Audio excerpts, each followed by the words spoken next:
Okay, everyone. So let's introduce the board members for those who haven't been here before. And I think all of you know me. So what's supposed to be the president of Intentional Insights. And I talked to all of you individually. And I think you all know me, and we can chat more about my background later. So on to Serena. Please. I am Serena, and incredibly camera shy. I tend to forget about it after a few seconds of speaking, though, so it's okay. I'm getting better. Been with Intentional Insights for about 2 years now. And I don't have any special titles. I'm just a board member. Well, you have a special title. You're a board member. Aside from the board member. Yes.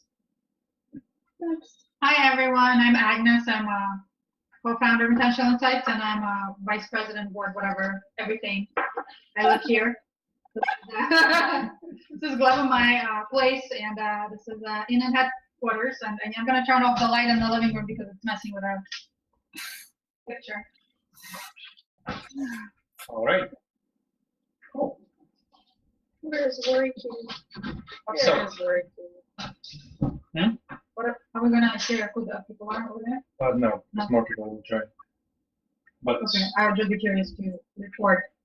I just like to report for the board members who's here. okay, cool. Can you Can tell you me? all briefly introduce yourselves, starting with Alex? Very Okay, I'm Alex Weisenfels. Hey. There we go. cool. Alex. And that's Kelly. So introduce yourself, Kelly.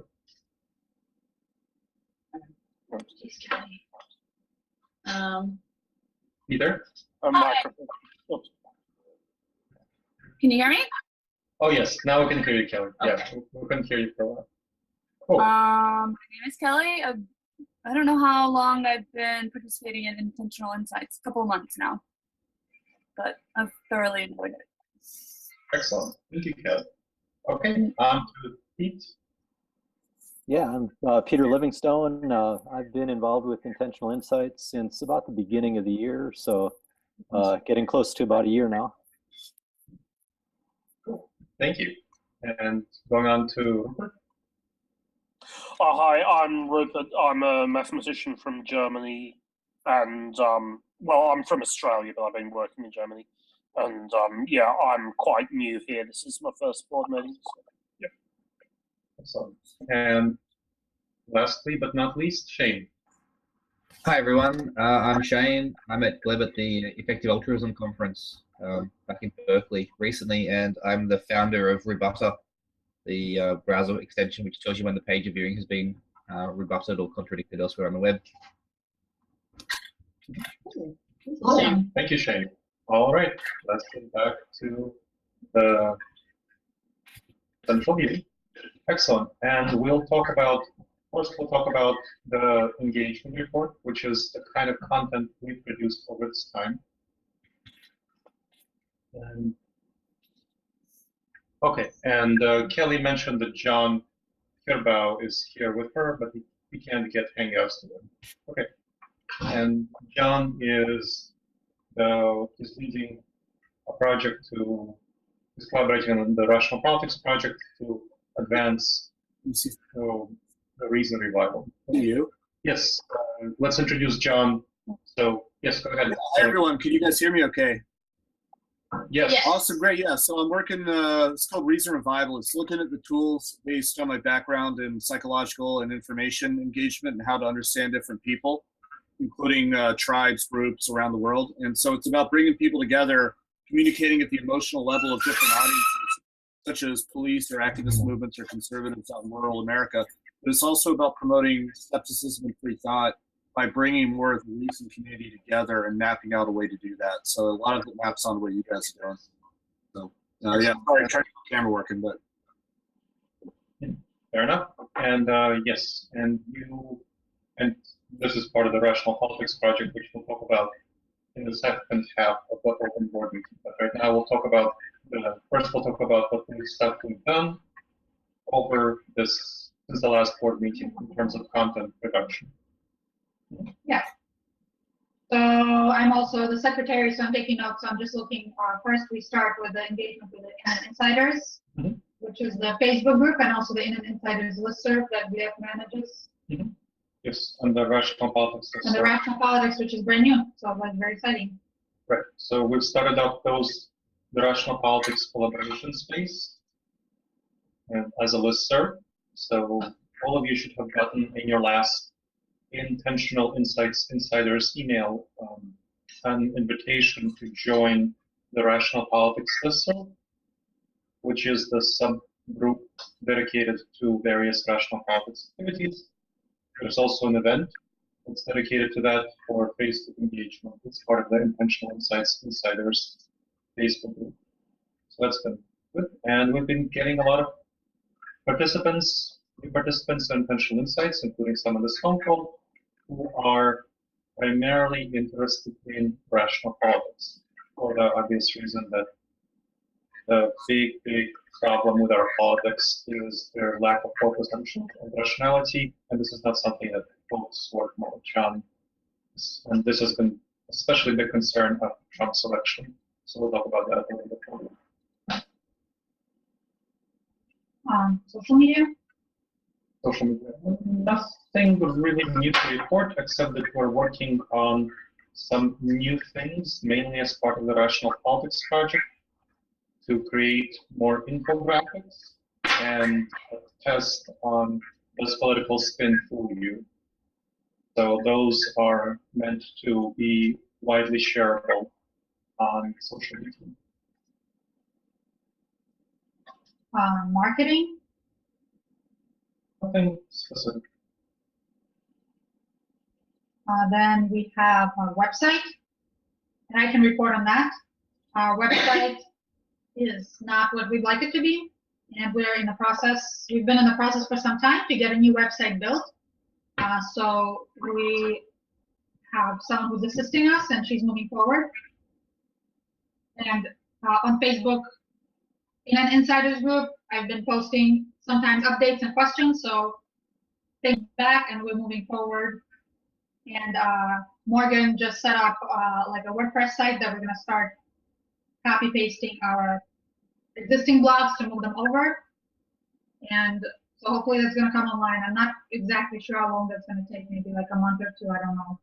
But we have finished planning, and now we're in the early stages of kind of building it up. So that's very exciting. Mm-hmm. And the other topic is the newsletter. So we have a newsletter that goes out for Intentional Insights, which is separately from the Internet Insiders newsletter that Gleb sends around. And what? Let me clarify the difference, or do you want to clarify the difference? You can go ahead. The difference is that the Intentional Insights Insiders is not like a formal newsletter. It's an email to supporters, and I send it about every couple of weeks, unless there's something big happening like a fundraiser. And that's meant to update supporters who are active collaborators in the project. Whereas the newsletter, which goes out from info@intentionalinsights.org, that is specifically for our audience, for the broad audience who follow and engage with Intentional Insights, who sign up for the newsletter. I think we have something like 3,000 subscribers in that. Yeah, 2,800. Yeah, and we have, I think, maybe just under 300 people on the supporters list. Yeah, so much smaller. And also the content is very different. If you're not yet subscribed to the newsletter, you can do it on the homepage of our website in the upper right. And sometimes it goes into junk mail, unfortunately, spam. So if you mark it as not spam, the next one will go straight to your inbox. So the newsletter, we've kind of had a challenge of keeping a consistent schedule of about maybe like 2 per month or so, one every 2 or 3 weeks. We did put out 2 in November, and they were related to the big fundraiser we're doing. And we did one, no, actually we did 3 in November. So we did 2 in November and 1 on December 2nd, first. So we did 3 recently, and our annual report that we're putting together to highlight everything that the organization did over the whole year of 2016, and that will be a newsletter coming out in about the next 10 days or so, and it will also be online on our website. And is there anything else for the newsletter? Okay. Then what else? We have anything else Yeah, so for engagement report? sure. So we have done the programming, does that include videos? No, nothing else for engagement. Okay, and then we have, So Programming. I want to stop at this point and see if anyone Oh, good has idea. any questions. So that was one part out of several of the engagement report, how we're engaging with our audiences and supporters and trying to improve and convey our message to them. So any questions on that? Yeah, I have one question, Gleb. Yeah, go ahead. Yeah, I was just wondering, since the increased focus on rationality in politics, have you seen any significant changes in the membership? Like, have we lost a certain number of people versus gained a certain number of other people? And I was just wondering how that kind of plays into the mix. Sure. Yes, so we have definitely, Yes. so we've definitely lost a few people who were, some of them were uncomfortable with the focus on politics, just as a fact, and they didn't like the fact that we were focusing so much of our efforts on politics as opposed to other topics that they would have liked more, and they were just uncomfortable with politics as an issue. And other people were sad that we weren't focusing on their favorite areas. So, for example, we've decided to shift away from our previous focus, from the lots of efforts that we were doing. Yes, so we're focusing a lot on doing effective altruism, kind of effective giving. We're still doing some of that, but much less, and some people were upset with that and chose to leave. That is something that's happening. We are gaining a lot of new participants, but they're not ones who are as yet as heavily engaged and not providing as many resources of time and money to achieve our mission. We anticipate that with cultivation, they will be providing resources to achieve our mission for the people that we can most. And now John Kiro with Kelly has a question. Yeah, my question is, have y'all connected with what I'm working to do is connect this project with the various free thought and skepticism communities in New York City, as well as in other places. And in New York, we have a lot of these different groups, like the New York Skeptics and the Northeast Conference for Science and Skepticism. But a lot of these, like there's Center for Inquiry and things like that. But these various groups get a bit scattered and disconnected, and there's a lot of overlap, and people are in the same networks. And what I'm looking at doing is keep people in these groups into a bigger conversation about how we can build conferences and entire projects focusing on politics. What I would like to do is try to connect y'all with some of the key people, and then I'm working to design some of my own presentations, and maybe some of y'all could do the same thing and really push this agenda out there. And if we could do that right, then maybe in the summer, we can try to get this into the Northeast Conference. Last year, they had people like Bill Nye and a bunch of others, and they focus on skepticism, but politics is an emerging topic, but it's very rarely tackled. And it's I think we can fill that vacuum. But I was wondering to what degree have y'all connected with skepticism communities and free thinkers across the country, because there's these communities tend to be present across our major cities, maybe even some smaller cities. Maybe have some mini conversations in these different, with different groups, kind of a horizontal self-organizing system or something. I was wondering people's thoughts on that. For what it's worth, I have quite extensive contact with the skeptic community. What was that?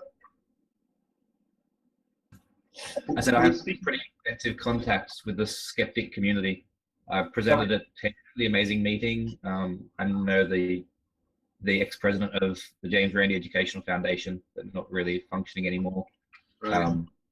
I spent in 2013. I stayed with the Richard Dawkins Foundation for a week, and I was at the European Skeptics Congress and the Australian one, so I sort of have connections throughout the 3 major continents. Awesome. Awesome.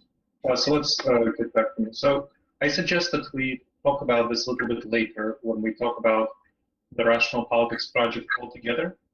And I hear the question, John, and I'd like to hold that matter for a bit while we get through the other stuff, so we can focus more on the Rational Politics Project on that question, and we can talk about that as well. Any other specific questions on the stuff that we've discussed as the things that Intentional Insights does with engagement? John?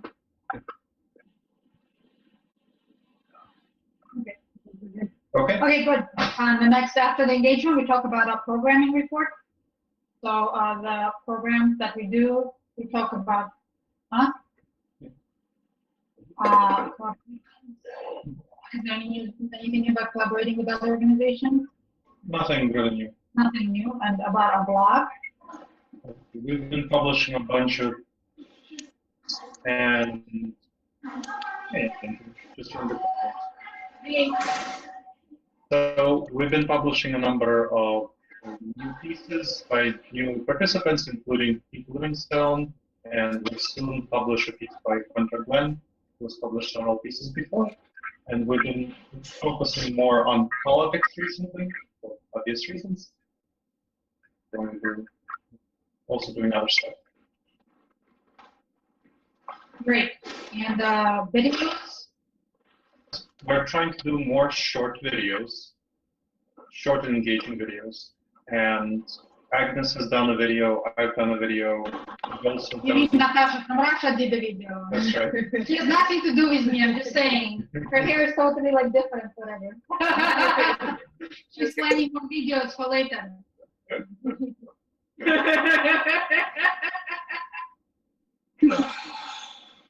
It's true. I agree. And then we've done also a number of videos where I appeared on radio stations, and we made those into videos. We've also created some of those into podcasts. So we recently created a podcast, and it's available on iTunes and other venues. I know Pete Livingstone has been listening to it, and I welcome others to check it out. It's been announced in the Intentional Insights newsletter, not the newsletter, the Insiders Supporters List that has been launched. Okay. Next is publications. Right, so we've published a bunch of pieces in traditional venues that we have affiliations with. So Huffington Post, Ecology Today, including Pete Livingstone's piece has been published there, and we published a couple of other pieces there. Some pieces we published in Patheos Atheist, so which we also have an affiliation. Now, the main things we published with kind of high-profile venues that we don't have a traditional affiliation with is a piece in truefile.org, which is a prominent progressive website on how irrationality is a really big problem in the political system. And then a piece that just came out yesterday, which is the 16th largest newspaper in the country. And that has been on the Ohio State knife attack, and so the problems that are involved there. And do we have any other content to talk about? No, nothing specific. We're planning other content, including infographics that I mentioned before on the Rational Politics test. Kelly has a content-related question. Okay, Okay. well, let's hold that until. Okay. Yeah, this is all for content. Okay, Okay. It's a good time for questions. Good time for questions. Yes. She says, how do we get, and I'm not sure if this is a typo, it says 3XINS, 3XN. Insights Insiders, I'll bet. Oh, Got it. Wow, that's new. That is new. I like the Yeah, triple insiders. all right. insiders. So how do we get triple insiders to share more content? Triple insiders should be like our street team to get the content out. So in and in. So In. the question is how do we mobilize and motivate people to share all of this great content that people are producing, so it's meeting, getting a wider reach, Yeah, that's a good question. because I try to share stuff all the time, but I don't Yes. see Great. as many people doing the same thing, and I'm just, wondering why, like, as part of being a part of Triple N's, that's something that we should all like agree to do as supporting intentional insights. Be more active in sharing and posting and all that. I think that's a good idea. I think it would take probably a team of people dedicated to this specific activity to encourage others and strategize how to get others on board with sharing content, because it's intuitive for you and some other folks, but not intuitive for some others. Yeah, but I think maybe just like, in the briefing where you say what the group is all about, just we ask our members to post at least one intentional insight article per day on one social media platform or something like that. So yeah, that's something. I don't think that's too much to ask. Okay. So I'm actually wondering how much of that is a question of there's a concept called ask culture, guess culture, tell culture.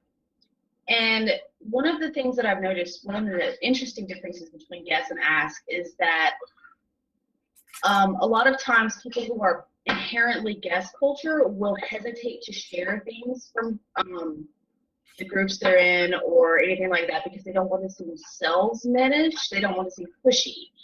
And I'm wondering how much of the lack of sharing is due to a sort of squeamishness around the idea of broadcasting our content because it seems as if they're trying to sell it or push it. And I'm not sure how to address this, but it actually just struck me while you were talking because I was remembering something in my head. So maybe we could address this like through, I don't know, a series of articles or something like where. I'm sorry? Maybe just do, like a questionnaire, like what's the best way to comfortably get in, triple insiders to actively engage and feel, be shy around, stuff that they believe in, and be brave and bold and, stand up for the great work that they're doing. I'd like to see people who are on this call who have thoughts about this that have not yet been shared, who might be hesitant, and describe some of the reasons why they might be hesitant to share content, so we can further learn more about this question. Yeah. Would anybody be willing to volunteer? I don't post things in general very often on social media. So I get the feeling that if I started posting mostly articles from an organization that I am affiliated with, and especially if I don't take some extra time to introduce it, like here's what I think of it or why I think it's relevant, it seems to me that people would start tuning out the things that I post. I could be wrong about that, but that's the impression that I'm going under. Cool. Thank you, Alex. Other people? My response. Hold on, Kelly. I want to hear other people who might have thoughts to share about what are reasons they might choose not to post, knowing that it is beneficial to post. And Alex shared his thoughts. So, are there other people who might be able to share? Sure, I will. I'm happy to share. Andrew? Okay. I think there is a real problem with extracting signal from noise with social media, and given the frequency at which people are utilizing social media and getting their information from it, I mean, the idea of posting something from Intentional Insights once per day seems, while it doesn't seem like it's that much of an action, I think it requires, it's awfully demanding on the part of the people that will be viewing that content. And I think it's going to get to second what was just said. I think it's going to get drowned out, and I think that you're going to lose, you know, a possible. I think that's a basic understanding of social media. Okay. Yeah. Other thoughts, other points that people have? Yeah, I just wanted to bring up a point. I've gotten off of Facebook just recently, and so I really don't use that avenue right now. I do use Twitter, and most of the Twitter's so much different than Facebook. Most of the people I follow, I don't know personally. When I do tweet something out, I very rarely get any kind of reply. So I guess I see this question as kind of framed in different ways. I mean, in terms of which social media platform one is using, and you know, the reaction you might get would vary depending on which platform. Okay. So John has something to say, and then Agnes. Go ahead, John. Hold on. I'm Okay, sorry. go. This applies to things I post on Facebook related to ideas. I think it would apply to Intentional Insights as well. I think it maps onto what they were saying about the signal versus noise and the complexity. So it would draw the attention of select people who are uniquely interested and already on board, whereas a lot of the other people that need to see it, that might be interested or that, you know, would benefit from it or share it, may not take the time amidst all the other things. And I think the content is, for example, in a lot of the posts are very good, but there could be, and I've been working on this with my own content as well, creating bridges to get people to look deeper into the content, such as short videos and very illustrative things like that. I don't have that background or skill set very well, but I think one way we can mitigate that is crowdsourcing more people that have those skills and can make these videos. And so I've been working to try to get some of your content to people I know and different podcasts and different Twitter semi-celebrities and stuff like that. And then maybe we can start getting, and this would be depending what you guys want to do, but we can start getting more kind of horizontally crowdsourced video making skill sets and things like that to push out little sound bites. It's as hard as that is to do, and I struggle with this as well, but that's one thing I run into is people just, it takes energy in the brain to look at stuff that involves rationality as opposed to pornography or something. You can make rationality thing pornography, but that's Rule 34. I actually used that analogy in the bar the other day with this guy from I came out of a skepticism conference, and then I used the analogy about the science of sex and men and women, and somehow this got this guy really excited about skepticism to the point where he was like pouring drinks and just wanted to hear more about science. So that is a food for thought, but not saying that's the best approach. But it's Sure, definitely an easy hook. yes. Natasha from Russia will think about it. Let her know if you have any ideas. I have plenty of ideas. We can collaborate. Very good, very Excellent. good. So okay, I wanted to briefly comment in response to John's point. We've been working for quite a while to promote rationality, including using short videos and articles. And what we find is that folks generally have a surprisingly negative response to lower quality videos.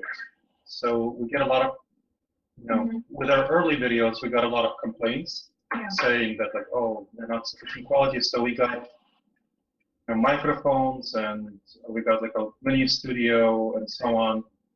And our articles have gone way up in quality. Our articles, I'm saying, from our early ones have gone way up in quality as well. So one thing that would be a source of concern for crowdsourcing would be the quality aspect. We don't want to associate rationality and reason and so on with lower production quality. Then, so there's some basic needs, some basic minimums that do have to be met, and we have to think about that. So I just wanted to share that, and we can talk about how to do that well, and that's certainly doable. But it's just something to be aware of in crowdsourcing content, and this is why we at Intentional Insights have a pretty rigorous selection process for the content that we create. And I know some of you here have been participants in the peer review process of ensuring that all of our articles are top-notch, high-quality articles. And so we also do a lot of stuff with videos to make sure they're good. Great. Yeah, I wanted to get back to Kelly's comment about how to get more people to share on social media. And I know Kelly's doing a great job of sharing lots of articles, and lots of our content, and then we heard some concerns for why people might not want to share it. And so I want to take it kind of like to a higher level, that sharing things on social media is just one way of sharing Intentional Insights content, period.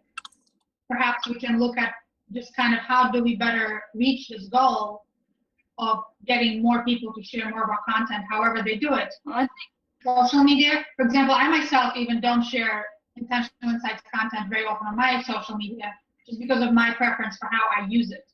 And I know Gleb shares it all the time. And so I think there are many reasons that people may not share it very often, but what are other ways that we can get people? Maybe do they talk to their friends about it? Do they want to hold like a discussion group for one of our articles? Maybe a Skype meeting for our community group that we have done this before.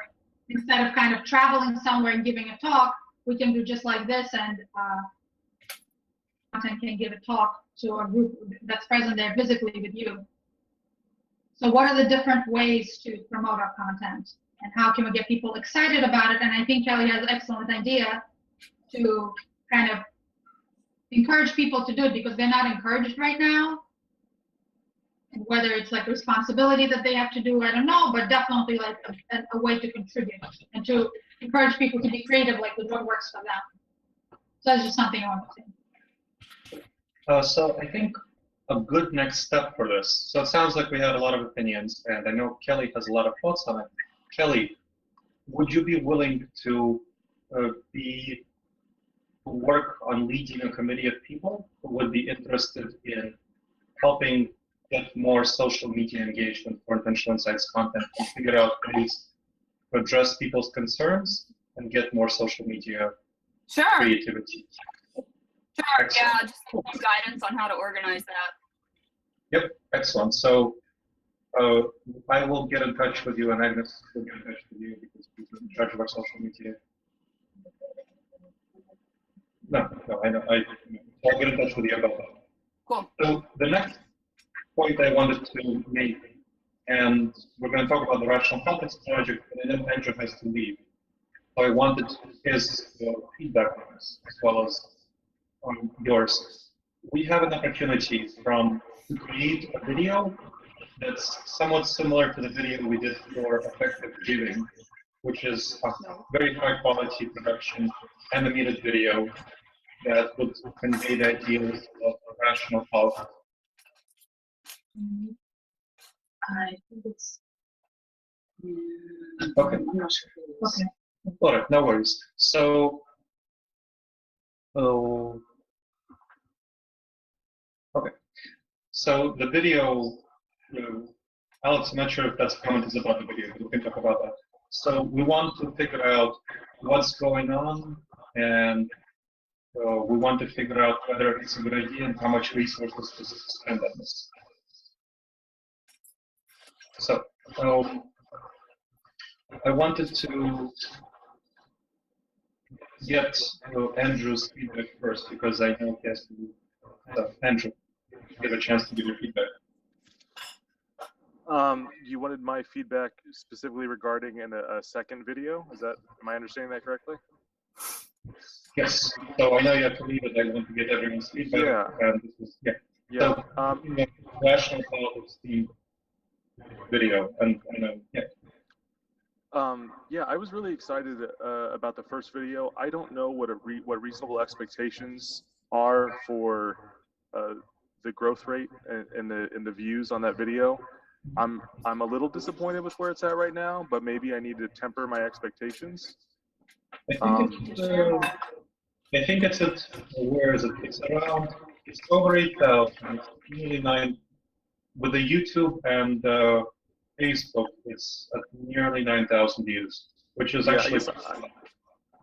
I had only looked at the YouTube number. I guess I'm not sure about the Facebook. And Oh yeah, the YouTube number is much lower. The Facebook views they are over 8,000. okay. Yeah, we've been mainly promoting it via Facebook, so it's been made primarily for Facebook. Yeah, I mean, I don't want to go back to that video so much since I know you want to discuss the second one, but it seems like that is a resource that could be utilized by other organizations, because as I've always said, and I don't know if others would agree, I think that EA doesn't soundbite really well. Like, I think it usually requires an in-depth explanation, but that video is rather brief, and I think it does a pretty comprehensive job. Yep. And I'm wondering what it would take to get other organizations using that video as a description rather than a text-based description. It's a little technical. I'm not sure. Well, I know that other organizations have been sharing that video, or like Crusade sharing that video, and so on. I think other organizations are uncomfortable a little bit with videos because of that soundbite quality. That, I mean, when I was talking to GiveWell, they had a lot of trouble with kind of conveying messages to a broad audience in a soundbite quality, which is kind of the difference between us and GiveWell if we're trying to reach a broad audience. And this is a reason why the effective giving video has been reaching many people. It's been watched by over 8,000 times on Facebook. Like it's less on YouTube, but it's a good resource, and I hope more people will use it. But right now, I think the Rational Politics video, Agnes had some thoughts on it, but she basically thinks that it would be much more popular than the effective giving video, because it would appeal to a lot of people who are impassioned right now about the election results and what we want to share. So we want to share. Yeah, I would agree. go ahead. I would agree with that sentiment. By the way, I think that now is a really good time to strike there, and it does seem more niche that you'd be offering something that isn't currently being offered. Cool. So it sounds like Yeah, and so I think if we did a video for Rational Politics, it would not necessarily be shared so much by groups. Kind of with the effective giving, we connected with GiveWell and Life You Can Save and other collaborators, and they shared it. And I think the Rational Politics would not necessarily have that opportunity, but hopefully a lot of people will be excited and they will just be personally sharing it in their social media, and it's like exciting enough, I guess. And like Andrew said, like that's an opportunity to do something that other people are not doing, which is kind of like a big special insight. The reason we got started is to do something that nobody else was doing and to do it differently. And that's kind of, good business advice, and we're a nonprofit business, so do something different. Cool. Okay, other folks' thoughts about the video. So Andrew, I know you have to leave, so thank you for your contribution. Really appreciate Thanks it. for coming. Okay, other folks. Thanks, guys. Thank Thanks, you. Andrew. Welcome. Anyone has thoughts they want to share? This is about the Natasha from Russia video. That's the only one that was on. The effective giving style video that we created. Sorry, you might have missed this in the email. So we're Okay. in the Facebook group.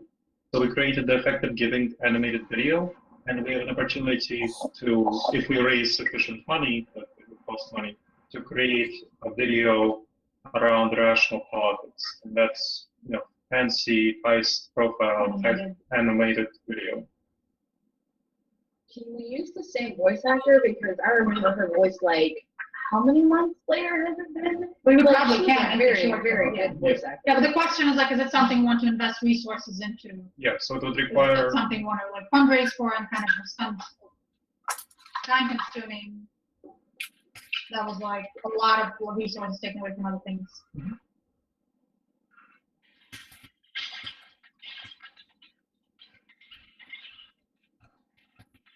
Anybody? Should we do it, you guys? Huh? Yay, nay?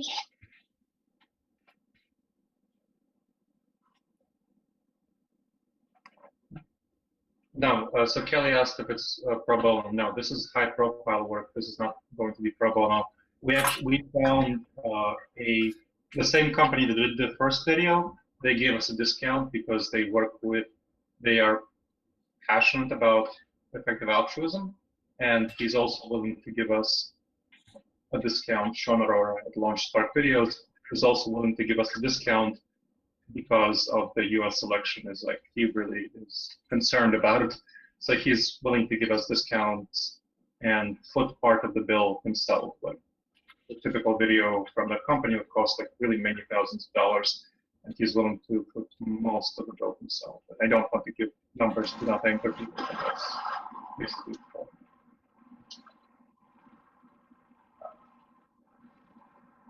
Yeah, I hear you. Question? I think it would be nice if you can find any people like that. That would be great. Kelly, a lot of people want to build up their resumes.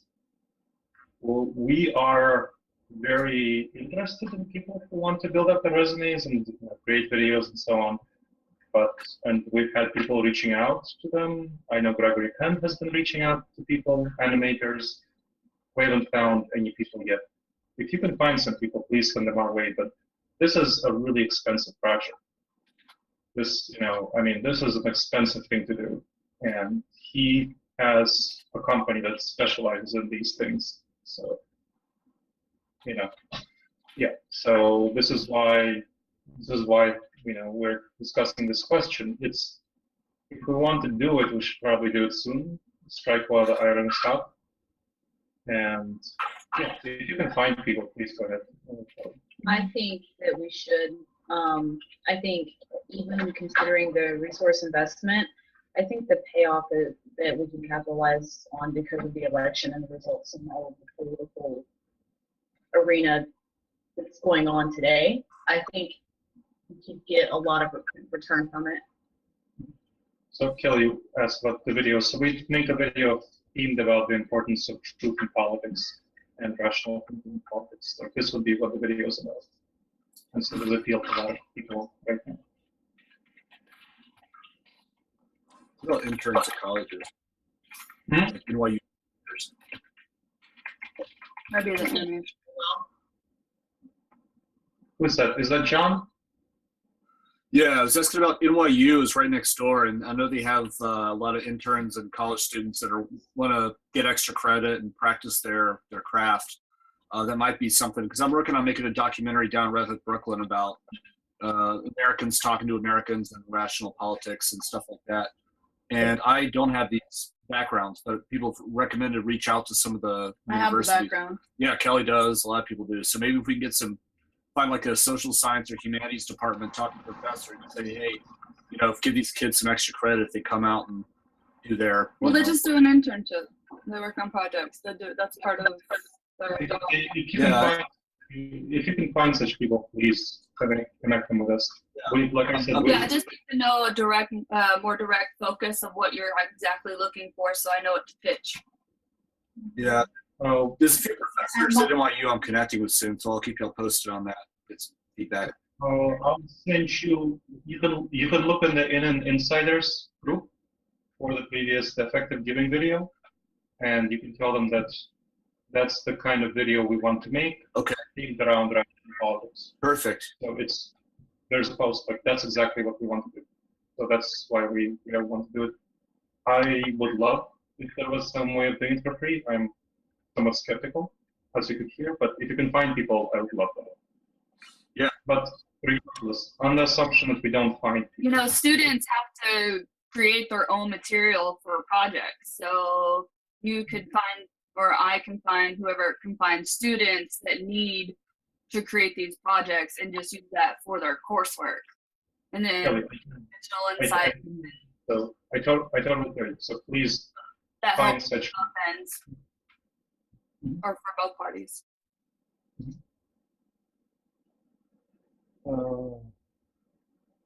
Alex says we should know who our audience is. Also, if we're doing a video on truth and politics, I'm concerned that we will be biased in which truths we deal with. Honesty and truth are distinct concepts. Sure. Alex, I hear you, and we would want to focus specifically on the importance of truth in politics as opposed to which truths we're talking about. So just the importance of why truth in politics is an important thing to focus on, why it's bad for there to not be the case. And you can feel free to use your voice if you have the microphone. Can we go a step further and say honesty in politics? Because some politicians are technically truthful, but the truths that they use are distractions from the important things that people should be thinking about. Sure, I think this is a question of tactics, kind of how we make the video, and I think that's, I understand where you're coming from. That's an important question. But yeah, I think that's, we'll definitely talk about between like this now, whether something is a fact and whether something is a misleading, because those are two different things. Yeah, and I think that's a good point, Alex, and we'll have to consider this in all of our content that we'll be doing on rationality in politics, rational politics, whether it's a video or a blog or anything else, any other content, we'll have to think about it so that we can be consistent in all of our media. Yeah, could I ask a question? Good. Yeah, Please. I may be missing something here, but do we have a document, or does Indian have a document that basically defines where we're headed in the realm of rational politics? You know, just kind of that touches on these concepts like truth, honesty, rationality in politics. Well, we have the articles that just before the election and after the election that outline broadly what we mean by truth in politics in terms of both facts and misleading statements and playing to people's biases as both problematic patterns. So that's what we not like to see, you know, not see the reliance on thinking errors to manipulate people, and not see and both, and get people also to care about the facts as facts. So but it's important to care about facts. So both things are things that we'd like to work on, that we are working on as part of the Rational Politics Project. Okay. Yes, I agree. Well, oh, go ahead, sorry. Sorry, no, it's okay. Sorry, I just wanted to clarify. I think Kelly and I are reading your words as saying that you're looking for more like an organizational health type document that gives the steps we'll be taking, rather than the type of content we're going to be talking about. Are we hearing you correctly there? Yeah, I think something like a high-level document within the Intentional Insights framework that kind of outlines what we mean by rational politics specifically, similar to the you know, the content that you have on the basic rationality and the, you know, the mission of Intentional Insights. Sort of like a mission statement within rational politics. Okay, I hear what you're saying. That's a good idea. Yeah, that makes a lot of sense. Yeah, I think that's a good idea, and that way we can all be more on the same page. We can have, Yeah. it sounds like Pete, you're talking about a shared document where we kind of say like, what's our thesis, so to speak, and what are we coming back to? Because we do have that for the organization as a whole, and we have that for some of the sub topics that we work on. And it sounds like especially useful to write one up for come up with something for rational politics. Yeah, especially because this is such a passionate topic. I think it's easy to get lost in the weeds and just kind of like, well, we started here, but we're going to be over there. So, I mean, I can second that. Yeah, so what would be a good way to? So that's something that, I mean, I can take on creating a draft, and then I can send it to the Rational Politics email list for people to give feedback on. Does that sound like a good next step for that? Yeah, that's kind of what I was asking. If I was trying to ask, I wasn't expressing it very well, but just wondering if something like that existed. So, yeah. We don't, but that's good. Well, we're going to work on it now. Yeah, Very right. good. And what did Kelly say? I can't read from here. The first part was the part that I was clarifying with Peter. She says, I think Peter is wanting a roadmap for what to expect of NN in the future. And then she further clarified, she said one projection for 3 months, 6 months, 12 months, etc. To be intentional about our focus and course of actions and how we will accomplish these goals. Okay, sure, that makes sense. Cool, good plan. Okay, so let's get back to the video. I want to see if anyone else has any thoughts about it. The rational politics video. Yeah, the Rational Politics video. Does anyone else have any thoughts about it before we go on to other topics in the Rational Politics project? I think if we can get a good, coherent thesis going, then it would probably make a huge impact. And what I seem to be hearing from everybody is they want to know more details about the path we'll be taking before they commit to saying yes or no about the video. Okay. Who all is working on it? Are you talking about who all is working on the proposed Video? plan of like the thesis or the video? Yeah, on the next video, who's are there people actively, engaged in putting their input into how it should be shaped and executed? No, we are first deciding whether we want to invest the resources into it, and then we will discuss the strategy. So far, from what I'm hearing, it sounds like overall, to the extent that we agree on the shape and strategy of the Rational Politics project, it would be a good idea to pursue the video. Yeah. Okay, that sounds good. So that's a good takeaway. Let's. Hold on. I wanted to follow up. Are we moving on from the rational politics video? Did Alex mention something about the Natasha video?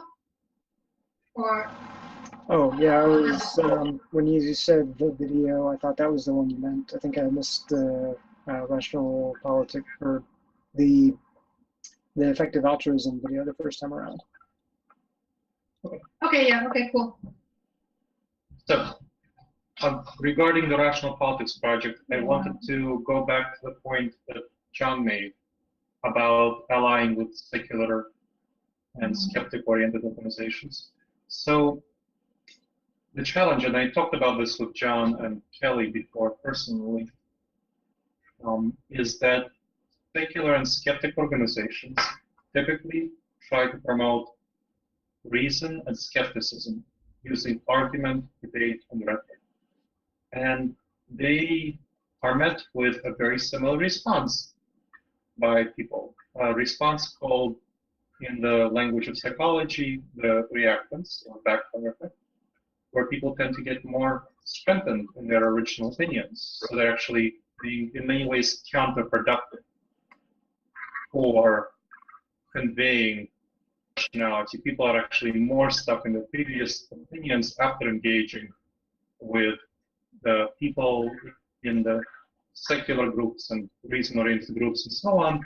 And what those people in the secular and reason-oriented groups observe is that they convince a very small proportion of the audience who then, let's say, deconvert and become secular. And let's say, I don't know, 1 out of 100, hypothetically, maybe more. But the rest of the people they don't see. And the rest of the people become more strengthened in their opinions. That's what the research shows. And this is a phenomenon called survivorship bias, where you only see the evidence of the people who are obvious to you. You don't see the people who don't convert and who become more strengthened in their opinion and who come to think that all secular and reason-oriented people are asshole jerks. Yeah. So, yes. Struggle. So that's a big problem. Yes, the straw voting kind of thing. So that's a big Right. problem. And I think we need to be careful if we choose, to the extent that we choose to align with secular and skeptic groups because of this problem. And because we at Intentional Insights are an interfaith organization. We don't only have secular people by far. We have religious people who are full-fledged participants in the organization. You know, Caleb Pitkin, for example, is a United Methodist pastor, a minister, and he is a very active participant. He wrote a couple of blogs, he did a webinar, and we welcome religious people to the extent that they are also committed to pursuing truth and reason. And that's our focus. And we, as an organization, try to be very emotionally intelligent to avoid triggering reactance bias and figuring out how to effectively convey to secular and religious people alike the benefits of being emotionally intelligent in our focus on truth. I think that's terrific. That's the approach we use when we were, for example, working in different cultures like Afghanistan. We would have to be much more inclusive and engage people on a very human level. And I agree with the inclusive approach. I think that I agree with you, any such partnering could be, if it happens at all, I think it would have to be informal to start out with, and maybe perhaps talking to people, not on the organizational level, but just to certain people within some of these skeptic communities and secular communities. And I don't think it would be most people. I think it would be certain people that are uniquely interested in furthering their toolkit and their ability to communicate science and reason, and really trying to expand on that. And I think there is a minority within these groups that really is looking for ways to do it, but they don't quite have the toolkit. And I think that might be a vibrant way to do it. And I have these arguments all the time with people that insist on excluding religious people from the conversation and have a very binary approach and over focus on religion and stuff like that. I've had these arguments ad nauseum. So I actually like your answer there. I think that's very, very accurate. And the smart idiot effect, I don't know if that's maybe a bad word for it, but people like Jonathan Haidt and Chris Moody talk about this, where they get strict in their beliefs. The smarter, more educated they are, the more they're going to double down. I think there are people that are realizing that they're really desperately looking for better ways to convey it. So yeah, I'll let that rattle around in my brain a bit. And I'll think of, I know a lot of people offhand that would be very interested, but I think it would be on the kind of interpersonal level, not the organizational level, in terms of collaborating. Yeah, I totally hear you. I think we need to reach out to secular and reason-oriented people and skeptic people in those communities, just as we reach out to people in the religious communities, but convey to them that we would have a very different way of conveying this message of truth in politics than they might be used to. And a lot of people would get uncomfortable with it. And like you said, it sounds like you had a lot of these arguments. At Noisium, I had these arguments as well. And that's something that we just need to be aware of and watch out for. Serena had something to say, and I think Alex had something to say after that. Okay. So I don't know about specifically the political arena, but I know a lot of time whenever I encounter that backfire effect, it's because I've unintentionally been shaming somebody, like telling them that they're wrong and their opinions are wrong. And like, it's just because I'm really bad at communication, and that's not the message I intend to convey. It is the message that the person hears, regardless of whether or not I intended it. So I think to follow up with what, I forget who it was, John. To follow up with what John was saying, approaching it more on a interpersonal level, less about this is why you're wrong. If we approach it with a debate mindset, I think specifically the debate mindset is what causes the backfire effect. particularly because politics is such a personal minefield for a lot of people. So we can take that into account whenever we're approaching it with emotional management, like also make sure to include very non-shaming language. Totally hear that. Alex, I'll get to you in a minute, but just got a comment that's related very well to Sabrina's point, that I have myself practiced this when I talk to folks who are, and I'm not even talking about religious, folks who are both religious and conservative. So I appeared on a radio show with a prominent conservative radio show with Scott Stone in Cincinnati, a big radio show. And this was my third appearance there a few days ago about the Ohio State knife attack. And in that radio show, I talked about how I experience emotions of fear and anger around the Ohio State knife attack and how it's very natural to then transfer these emotions to all Somalis and Muslims. And it was a Somali Muslim who did the attack on Ohio State. And I say that it's very natural, but because I know it's natural, it's not, I also know it's not rational, because the vast majority of Somalis and Muslims don't have anything to do with terrorism. And if we just persecute them, they will, and it will create a cycle of violence. They will be more likely to engage in terrorism of various sorts, as a man, unfortunately, in Ohio State. And so by empathizing with them, I tell them that their emotions are okay. I have these same emotions. So you identify with them emotionally, and then you kind of redirect toward their values. Their values, safety and security. And talk to them, well, from this perspective of you valuing safety and security, the most reasonable thing for you to do is to orient toward having more friendly relationships with Muslims and Somalis than you intuitively wish to do. So that sort of language, that sort of reorientation is incredibly foreign to the vast majority of reason-oriented skeptic people who are really not, who do the debate mindset that Serene talked about. And I know that Alex also has some thoughts. He did some things like street epistemology that he may want to share, and he said he wants to help secular people be more effective in communicating to religious people and conservatives. So let's go on to Alex. Sorry, Gleb, you talking about Peter Boghossian and his street epistemology, or are you talking about someone using that methodology? I'm talking about Alex's thoughts, so Alex can share his thoughts about this. Yeah, sure. All right, let's see.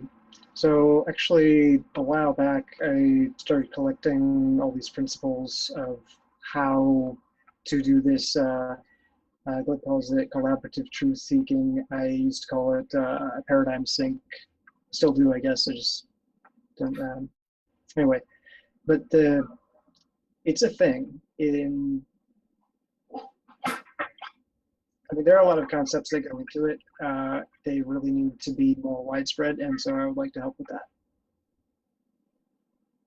Awesome. Yeah. Are you familiar with? I've talked to Peter Boghossian a bit about this, just kind of corresponding about the fact that we need to work through people's, not just their psychology, but across cultural differences, both here and eventually abroad. And the idea there is that, for example, he developed this into a phone app and a kind of a logic map. And I think there are ways to play around that concept for politics as well. And maybe we could pull together like an informal working group or something. I know tech people, I know app developer types in the cyber community.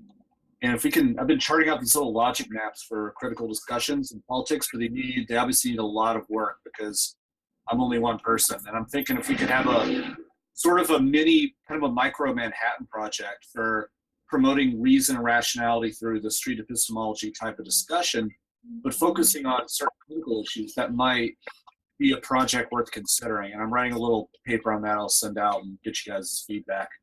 That could work. If there are... Sorry?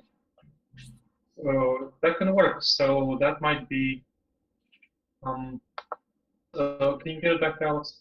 It seems like this might be a nice subcomponent of the broader work that Alex is doing on the coaching project. What do you think, Alex? Yeah, I don't know if we need to get an entire phone app.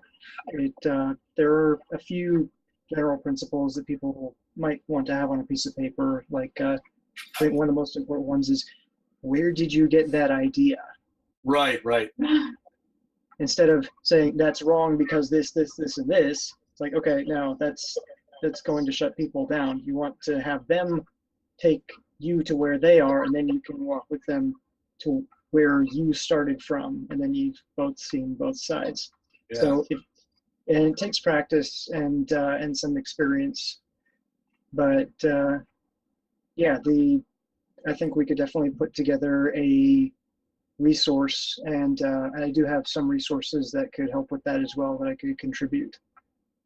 Yeah, But, one question too is that doing this epistemology stuff, this sort of asking people to, walk back their beliefs and ideas and asking those Socratic questions, I think it works really good in person under the right conditions. I think it's almost futile half the time over Facebook and social media. And I'm not saying it can never work, but I'm wondering if there could be something like a Skype app or something where people get into a big 3-way, 5-way Facebook debate or discussion. We could say, hey guys, you know what?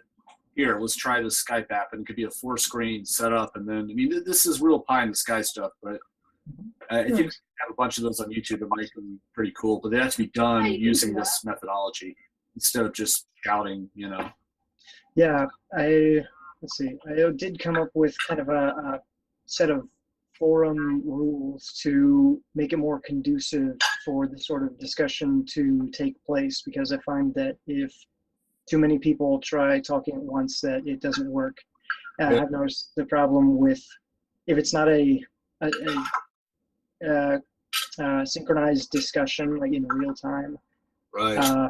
I've noticed, isolated incident where one person on a blog, I ask him a question, he disappears, reappears with the same arguments, he never answers the question. Oh, it's like fighting Pikachu in Super Smash Brothers. It's I think I make him crash and he just reboots from a backup. Well, here's a quick add-on. So, Sorry, go ahead. sure, we do have to move on, but I think a nice next step would be I'll connect John and Alex and make a note for me to connect them. And I think a nice next step would be to create a series, one or more blog posts for Intentional Insights on how people beliefs can engage in a healthy way, and especially for how an informed person, like one person, can guide the conversation when there are not two people who are equally interested in having this sort of conversation. This might be a good topic for an Intentional Insights blog post or blog post series, and also maybe some videos. That can be a good thing to work toward. Sounds good? Yeah, it sounds great. I'll connect you all up with some thoughts. People might be able to help. Excellent. All right. Cool. Then, So anything else for rational politics? yes. So I wanted to check on more broad thoughts from people on the Rational Politics project. We already have two small things, well, medium things going on. We have the letter writing idea. So writing letters to politicians and to praise them for doing things that are aligned with rational thinking and wise decision making. And also creating, so that's one little project. Another little project is creating a test for whether political spin fools you. And these are all in addition to the other videos and articles that we're creating around this topic. So just want to check whether people have other thoughts around things that would be conducive to the Rational Politics project.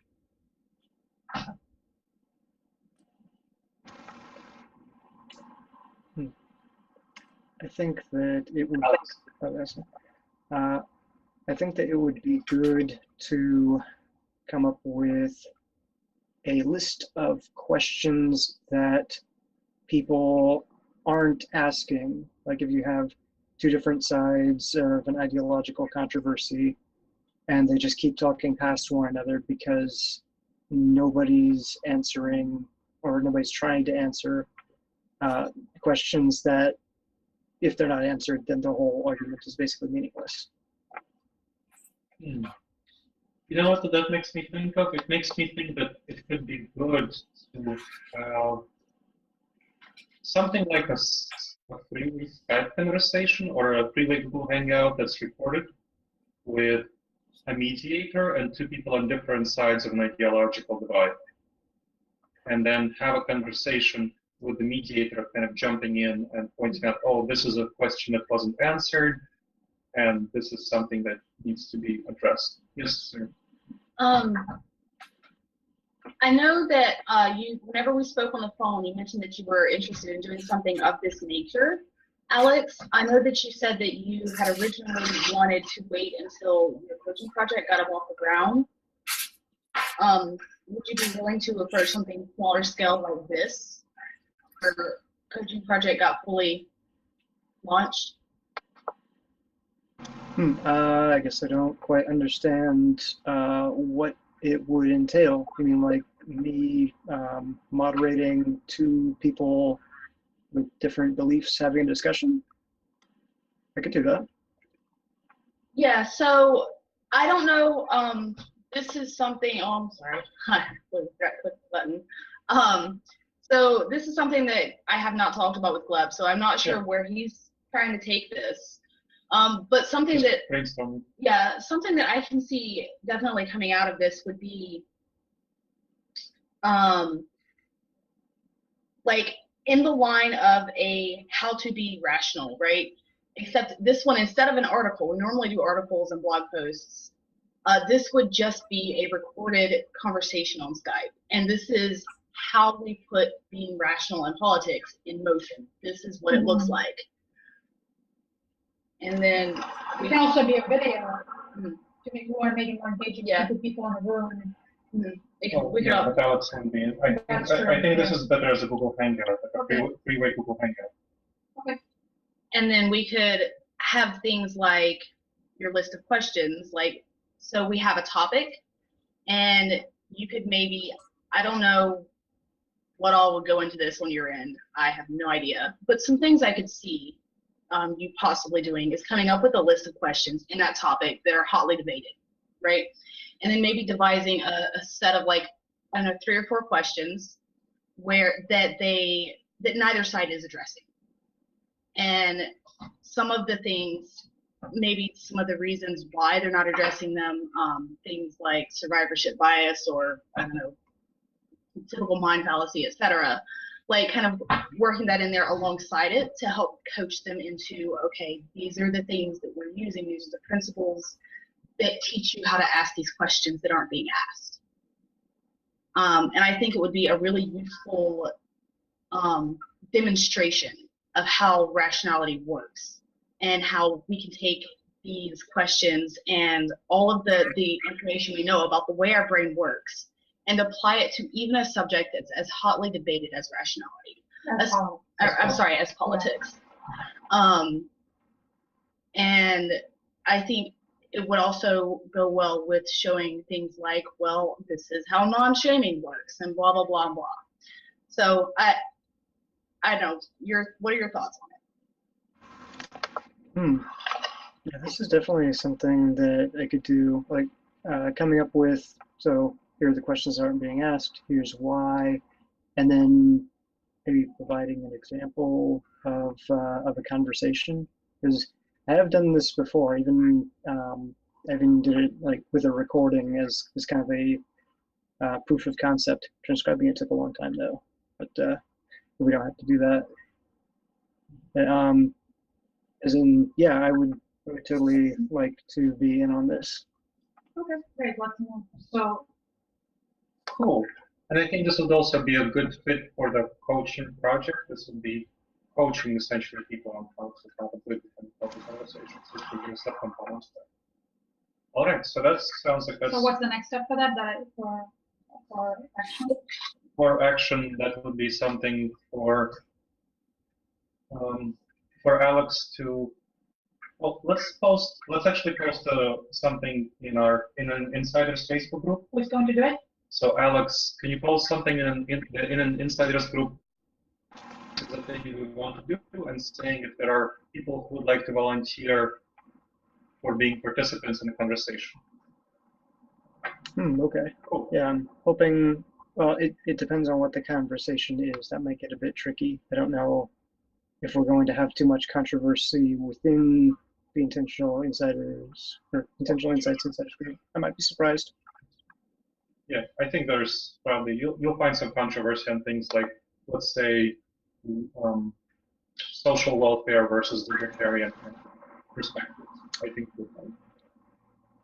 And that's something also down the road, and I think it's good to have the conversation started, and we can always come up with something controversial now. For the Yes. group. To have an example. Cool. Awesome. All right. Let's see. Anything else for rational politics? I think that was kind of so I wanted to solicit some thoughts Yeah, from people. so we're right, we're soliciting ideas. So we solicited those ideas. Okay. Okay. Anyone of the topics that were named? I think of the writing letters theater, the test. So if anyone on the call wants to be involved in them, and they still aren't, just email me and I'll get you engaged in those. Cool. Are there any questions, broad questions about the Rational Politics project before we finish up? I know there's next step that I'll write up a draft of something to send to people on the Rational Politics project. Just about it.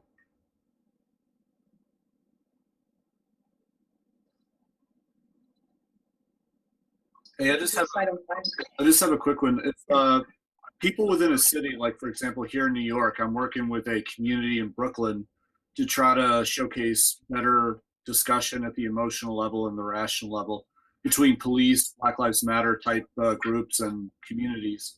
And we're doing this with people that are very, good at doing this stuff, cooperative people. It's not going to be a shouting match. Do you think there'd be a way to connect what you guys are doing, what we're doing with Intentional Insights and Rational Politics?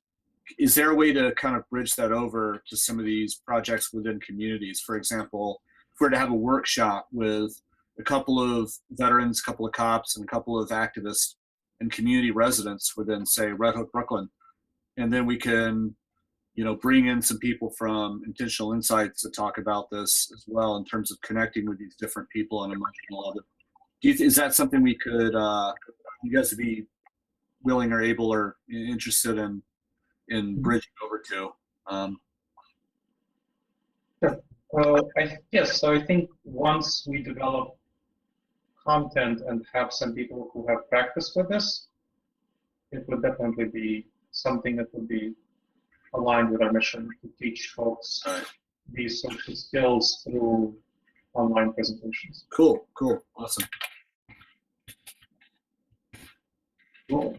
All right. Any other questions? Yeah, Gleb, I was just Yes. wondering how much traction have you gained from having your content posted in Time and other, big media outlets? A lot. That's a lot of. It opens a lot of doors. Kind of, when you talk to people and say, oh, we've been published in Time and so on. So Agnes wanted to share something about it because she's been working in the nonprofit industry for a while, and she knows how the door opening works. I just know that when you talk to someone that you want to kind of be your supporter and potentially a donor, a major donor, and you have just 30 seconds to say something, what's the elevator pitch that we promote rational thinking and wise decision making to a broad audience, and we published in places like Time, Salon, and the Huffington Post. And we've been on TV and on NPR. And so that's a way to keep the conversation going, because not a lot of people manage to do that. And that's like one reason why we spend a lot of resources to get things written up and get them pitched. And so this is very effective. So that's kind of traction from potential high supporters, like high net worth supporters. At the same time, of course, the other side of that, the good point is that publishing in something like Time reaches a huge audience. And don't you have people also writing to you after you Yes. publish into places like that? Yeah, in bigger venues. Attracting people. Yeah, so it has a higher mission impact for spreading the message of rational thinking. So it has both benefits, attracting more support and impacting more people. Anything ever come up David Mazza? No. So if you ping him again, I think it Sure. Great. will. Awesome. All right, folks. Well, thank you very much. This was really great, and I appreciate you all being on. Thank you. Thanks. Thank Thank you. you very much. Have a great night. Thanks, everybody. See you next time. Cheers. Bye-bye. Bye.